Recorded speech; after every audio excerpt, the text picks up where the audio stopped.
Di surga itu ada pernikahan nggak? Ada pacar-pacaran nggak? Nah, kalau dari tradisi Judaism itu bahkan Tuhan bilang, sekarang aku adalah suamimu. Jadi kalau membaca ini, khususnya perempuan-perempuan akan berfantasi gitu ya, menjadi istrinya Tuhan. Ya wajar kan? Tapi yang tidak untuk yang laki-laki dong. Nah, arti dari suami ini apa jadinya? Terus di zaman Jesus Christ disebutkan di surga tidak ada pernikahan. Nah, kalau begitu kan perempuan Kristen lebih menahan diri gitu, tidak berfantasi,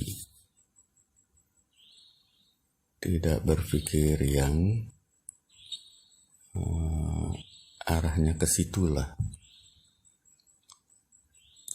Kalau di Islam kan Tuhan tidak beristri. Nah, cocok itu dengan yang di Kristen. Jadi kalau di Islam disebut ada bidadari-bidadari yang akan menemani orang Islam yang masuk surga,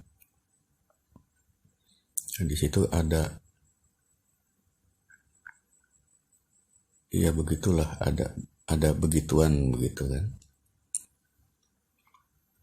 Nah, ini sepertinya bertentangan dengan yang disebut oleh Jesus Christ.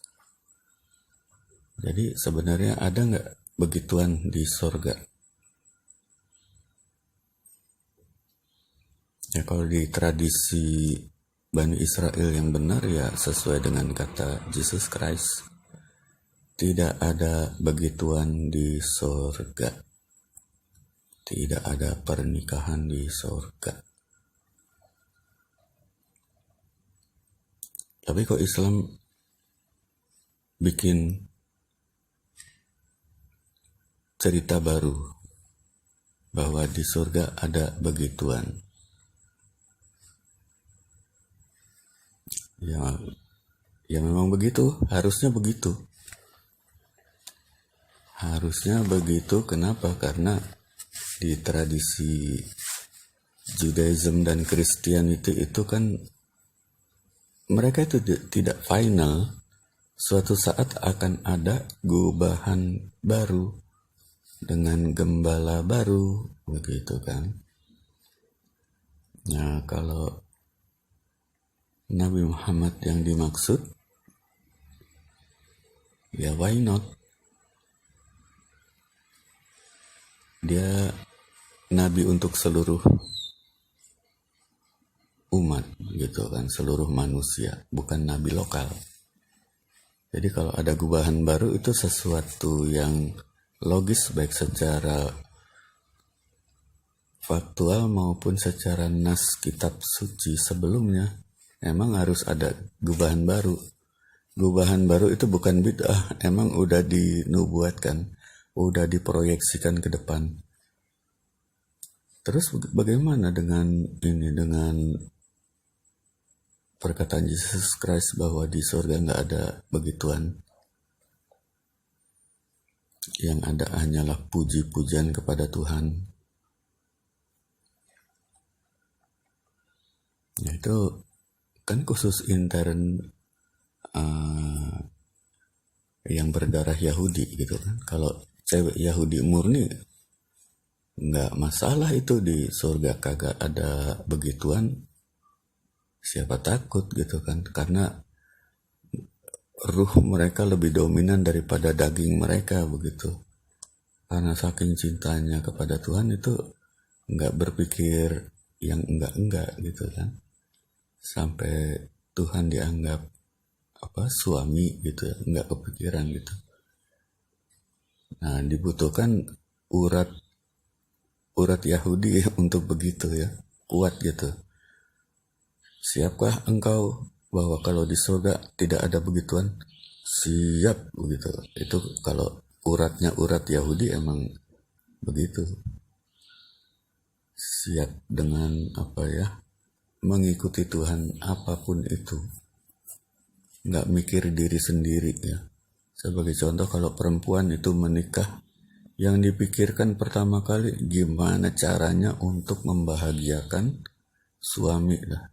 Itu fokusnya. Mau kita jempalitan gitu ya, mau istrinya jempalitan susah, nggak peduli, yang penting suaminya bahagia.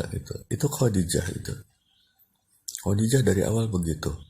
Fokus pertama kali dan utama adalah bagaimana membuat Nabi Muhammad berbahagia.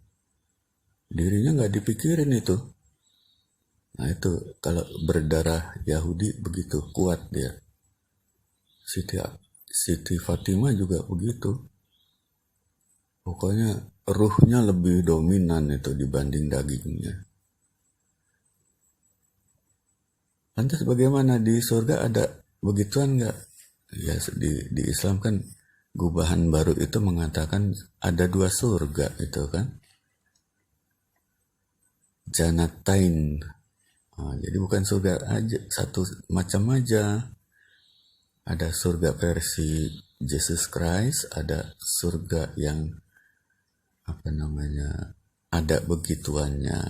Maaf nih, istilahnya gimana yang lebih sopan ya. Di surat Ar-Rahman kan itu 2 surga. Jadi kalau di surga Eden ya, itu ada lah.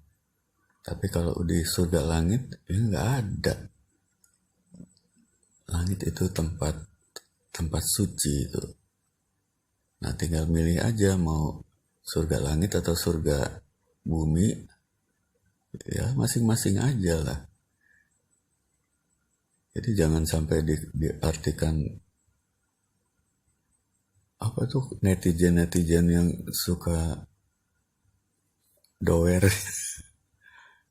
disebut ajaran itulah selangkangan atau istilahnya itu.